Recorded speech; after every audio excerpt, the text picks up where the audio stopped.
Sa video na ito ay pag-uusapan po natin si Pi Network na tila nagpapakita na ng sinyalis ng pagbabalik o trend reversal matapos ang matinding pagbulusok ng kanyang presyo.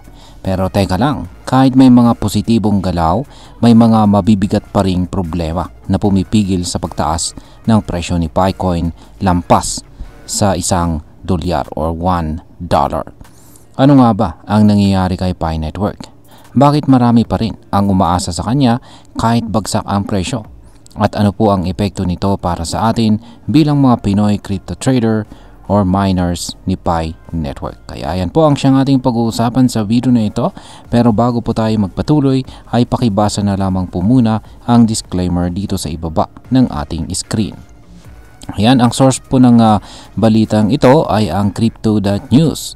At nakikita po natin dito na ang kasalukuyang presyo ni Pi Network ayon po kay Crypto.news ay nasa 80 cents or 0.80.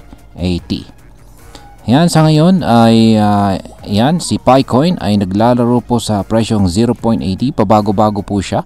Kanina ay nasa 0.79. Pero napansin ko lang is naglalaro siya sa 0.77 to 0.80 sa araw na ito. Yan.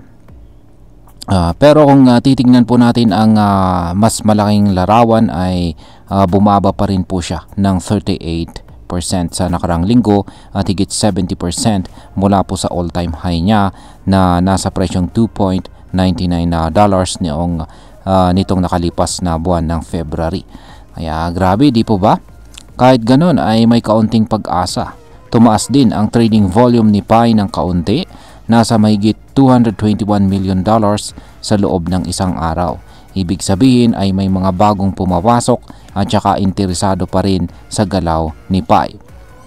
Ngayon is may sinyalis ba talaga ng pagbabalik or trend reversal?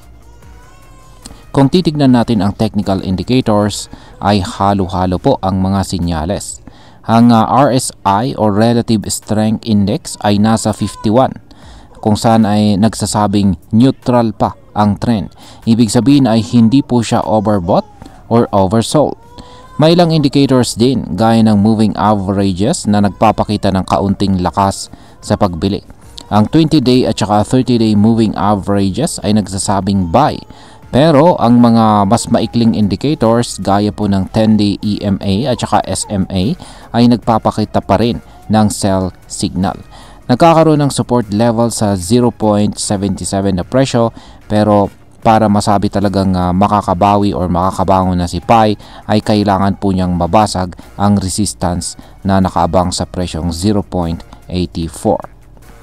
Ngayon is ang sunod na tanong natin dito is bakit nga ba hirap pa rin na tumaas itong si Pi Network? Ito ang mas mahalagang tanong.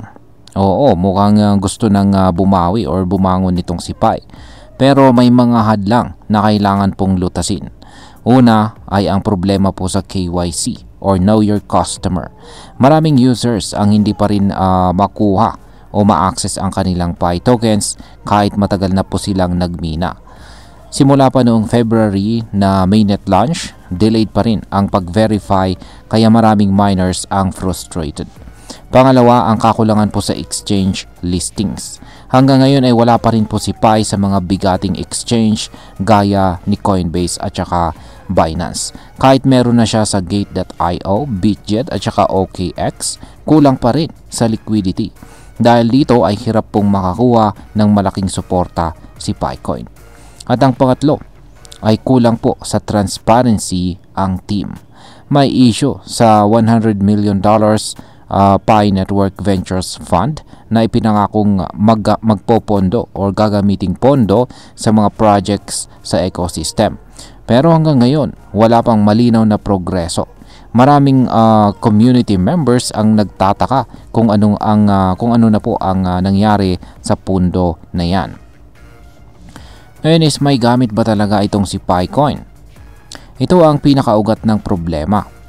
Sa kabila ng pagkakaroon ng humigit kumulang 60 million users, si Pi ay kulang po sa real world use case. Yan, use cases. Wala pang matibay na decentralized apps or DeFi services na ginagamit talaga sa network. nagkaroon man ng mga event gaya po ng Pi Fest, pero kung puro hype lang at walang produkto, hindi rin magtatagal ang price rally. Kaya sa ngayon, parang isang speculative asset lang si Pi na umaasa po sa hype at dami ng users. Ngayon is ano po ang pwedeng mangyari sa presyo ni Pi? Kung mananatiling malakas ang support sa presyong 0.77 at mababasag niya ang resistance sa presyong 0.84, posible talagang muling umangat si Pi yan at makabalik sa ibabaw ng $1 na price level. Pero kung hindi ito mangyari, pwedeng bumalik po ang presyo sa 0.70 na area or baka mas mababa pa. Kailangan talaga ni PiCoin na ayusin ang mga major na problema mula po sa KYC issues, listing sa mga tier 1 exchanges hanggang sa pag-develop ng actual ecosystem. Kung hindi, paulit-ulit lang ang cycle ng hype at bagsak ng presyo. Ngayon is ano po ang epekto nito para sa atin bilang mga Pinoy crypto traders at investors ni Pi Network? Maraming Pinoy ang maagang sumali sa Pi Network mining phase. Umabot na nga sa punto na naging household name na siya sa maraming barangay. Pero kung hanggang ngayon ay hindi mo pa rin ma-withdraw or ma-trade ang iyong PiCoin, natural lang na mawalan ka na ng gana. Bilang isang trader o investor, mahalaga na maging mapanuri at saka maingat.